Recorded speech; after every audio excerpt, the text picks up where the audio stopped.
I wouldn't say I mean, well, inspired me. I mean, I would say a number of people. I think as a kid, I was 12 years old when President Kennedy was elected in 1960.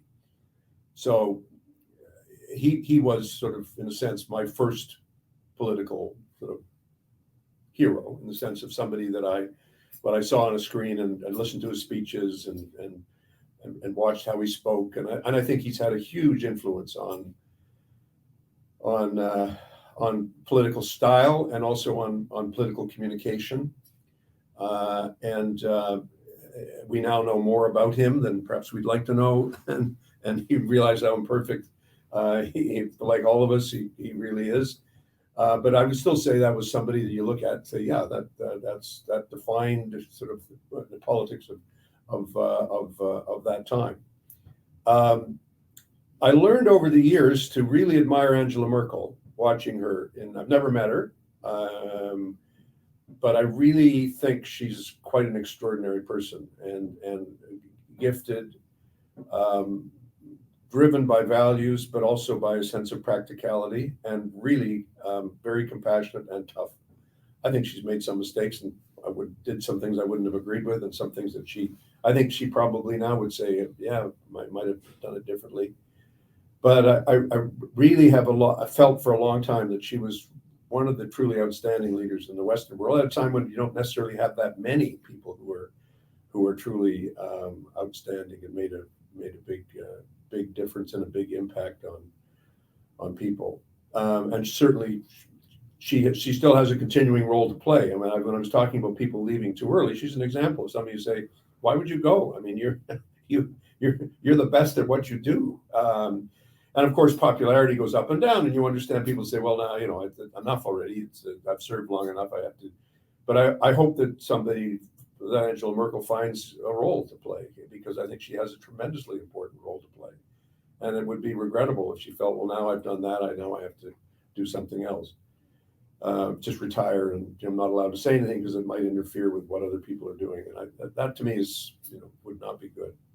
So those are a couple of people. I mean, obviously historical figures. I mean, I spent a long time studying and the career of Winston Churchill, and I did a lot of things about Churchill that I completely disagree with, and his whole views on imperialism and views on the British Empire and a whole bunch of other issues, domestic politics in the United Kingdom and so on. But at one critical moment in time in human history, he stood his ground, and he made an incredible difference in the life of the world. And I don't think the modern world would be the same without his leadership and his determination. But as I say, it's not about perfection. It's not about saying, oh, I really just only admire this person for what they are. And finally, and most important of all, I would say the leader that I think for me, has given me the most inspiration in my life, and for whom I would walk over coals, is Nelson Mandela. I see in him such grace and such courage, such dignity, and the thing that above all stands out for me is his refusal to allow anger and resentment and bitterness to turn him away from what he knew was the necessary path. I mean, think about it. The man who was in jail for 26 or 7 years, got out when he was in his 70s, and really had been robbed of the whole middle part of his life in terms of what he could have done as a political leader, and then is thrown onto the world stage and onto the stage of his country, and he's not in the greatest of health or shape, and knows what he has to do and does it, and then also knows that he has to hand it over to someone else because he's getting older and he can't carry on indefinitely.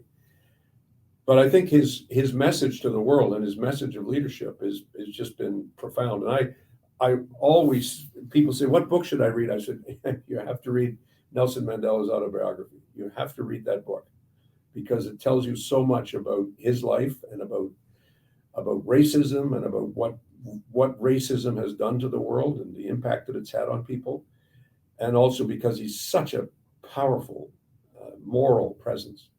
Not by virtue of being perfect. I mean, his life was, I'm sure, personal life, I'm sure, was complicated, but he stood for something, and he believed in it, and he fought hard for it, and he gave up many years of his life in dedication to it. So I think he's just an unusually powerful model for anybody who wants to think about what it's like. But then you say, well, then how could I be like that? And the answer is probably not in the way you think, but it's all about how do you behave in your life? How do you deal with your life situations? Leadership is not something only about something that's out there.